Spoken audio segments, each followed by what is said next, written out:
Companies are great at telling you when you can't ask for a pay rise. The thing is, they never quite tell you when you can ask for a pay rise. So why don't we fix that?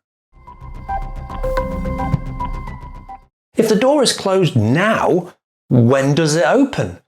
Well, if the answer is vague, then personally, I believe the door is always open.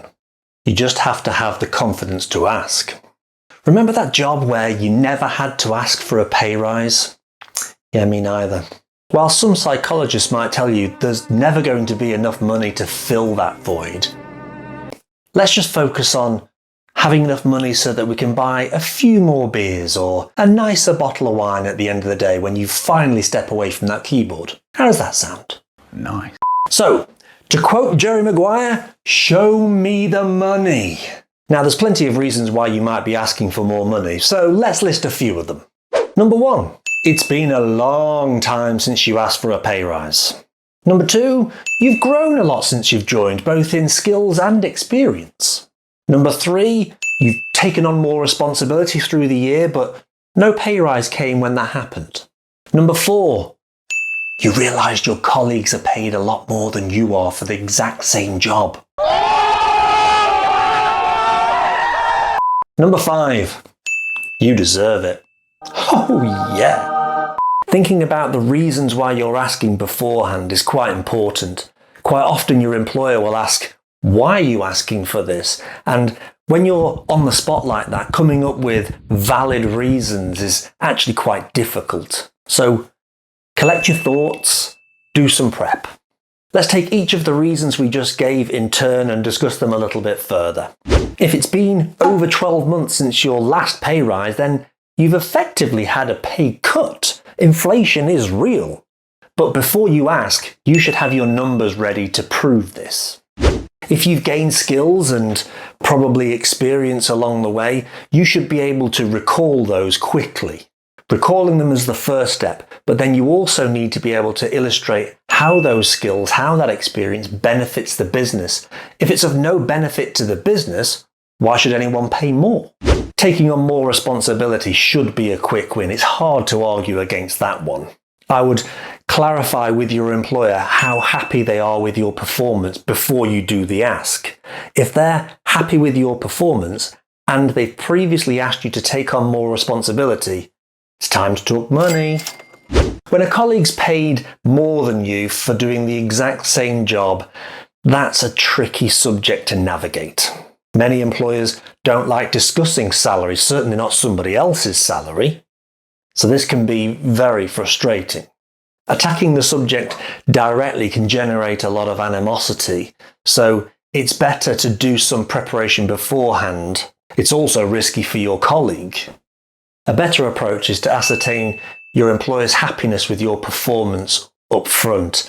If there's negative performance, it's a difficult starting position to negotiate from. After that, if they're happy, you can politely inform your employer that you're aware of a pay discrepancy and that in light of them being happy with your performance, you'd like that playing ground to be leveled up a little bit. But you have to approach this respectfully. This is not a time to be forceful and demanding.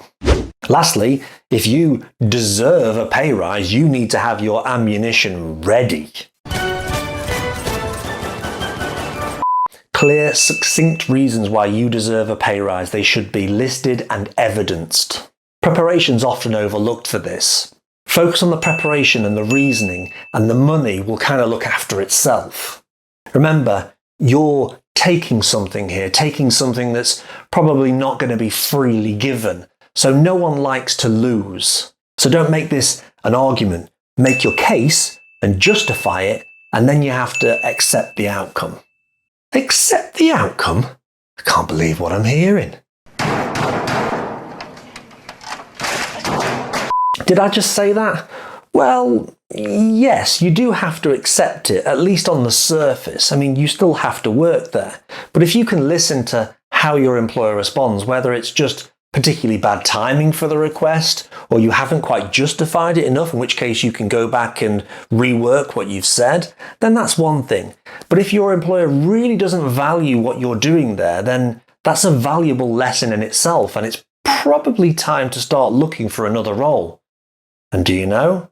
I know just the place where you can go. Let's go back to the previous scenario where you do actually feel like you are valued in the company, but the timing was wrong or the evidence wasn't there for you to get the pay rise. So what can you do next? Is the pay rise on hold temporarily? What's the time frame for that? What is the criteria for getting that pay rise, and are you happy with it? The big one is money the only variable? Now, it's quite common for companies to trade money for time, but if you can't trade with money, maybe you can trade with time. People do this with more days off per year, maybe less working days per week, less working hours in a day. There are lots of ways to do this. Sometimes it's often easier to negotiate time than to negotiate money. Maybe your line manager has a fixed budget, but they can flex the time a little bit. If all goes well, you've hopefully had a friendly and professional exchange with your employer. And with some hope, you've agreed a path forward. If it didn't happen, try not to be too negative at this point. There's no point in creating tension in the atmosphere when you've still got to work there. So if it didn't happen, you wanted cash or time, but you've come out with neither. Maybe what you have come out with is knowledge.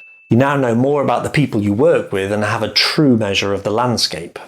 That's valuable information and will help you on your onward journey, whether that's staying put and accepting the status quo or maybe looking at greener pastures.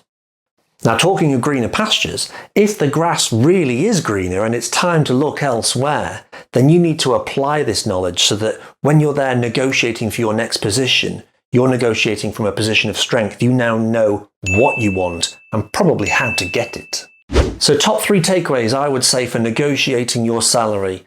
Firstly, if no one's telling you when the door is open to negotiate salary, you have to open that door. Number 2, do your prep. It's inevitable that when you get into the room to negotiate money, they're going to ask for reasons and evidence. You need to have your justifications ready because you're going to forget during that pressure environment in the negotiating room.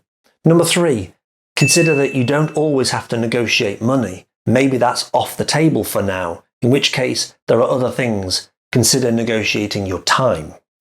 Well, thanks again for watching. I hope you've got some value and I hope you're now getting paid a lot of money. If you like the video, you know what to do, and I'll see you next time. Take it easy.